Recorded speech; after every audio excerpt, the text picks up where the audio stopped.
की political लीडरपेक्षा social रिफॉर्मरचं काम हे अधिक कठीण असतं. आणि तेव्हा त्यांनी गांधीजी आणि आंबेडकरांची तुलना केली. गांधीजी वॉज पॉलिटिकल लीडर आणि रानडे वॉज सोशल रिफॉर्मर. तेव्हा या सगळ्या गेल्या 50-60 वर्षामध्ये बाबांनी जे प्रयोग सगळे जे केले ते सगळ्या प्रयोगांचं उगमस्थान हे ज्योतिराव फुलेंच्या सबंध तत्वज्ञानामध्ये आहे.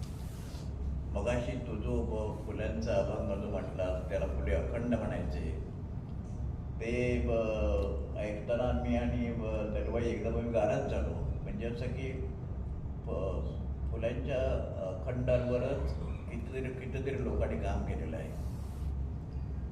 बाबांनी आयुष्यभर कष्टकरी श्रमिक कष्टकऱ्यांचं काम केलं. म्हणजे बाबांनी व्हाईट कॉलर एम्प्लॉईज जे आहेत, बँका, इन्शुरन्स किंवा तत्सम लोक जे आहेत तिकडे झालेले, एस्टॅब्लिश झालेले, ज्यांना पे कमिशन, आता 8वा पे कमिशन येईल.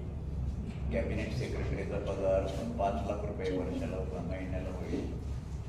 आणि 92% लोक आपल्याकडे असंघटित कामगार आहेत. मी प्लॅनिंग कमिशनमध्ये असताना लेबर डिपार्टमेंट माझ्याकडे होतं आणि त्यामुळे लेबरच्या विषयीचे सगळे प्रॉब्लेम्स, असंघटित कामगारांचे विशेषतः अर्जुन सेनगुप्ता यांच्या अध्यक्षतेखाली मनमोहन सिंगांनी असंघटित वर्गांचे कामगारांचे प्रश्नांसाठी कमिटी अपॉइंट केलेली होती. तर त्यामुळे त्यांच्या संबंधामध्ये विचार करताना त्या समितीच्या अहवालामध्ये मी ॲडवायझर होतो आणि त्याच्यामध्ये काय घातलं पाहिजे ह्याच्यासाठी बाबा 2दा दिल्लीला आलेले मला प्लॅनिंग कमिशनमध्ये भेटले. म्हणजे श्रमिकांच्या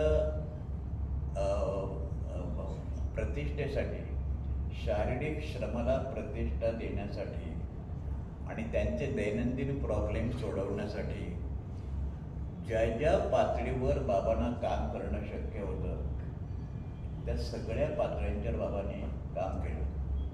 परवा मी जेव्हा बऱ्याच वर्षानंतर हमाल भवनामध्ये गेलो त्यावेळी त्यांनी कष्टाची भाकर जो प्रयोग त्याने सुरू केला, तुम्हाला माहिती असेल त्यांनी त्या ज्वारी बाजरीची भाकऱ्या, त्या भाकऱ्यांच्या बरोबर प्रत्येक कामगाराला जिलेबी किती मिळेल, कारण जिलेबीमध्ये कॅलरीज असतात.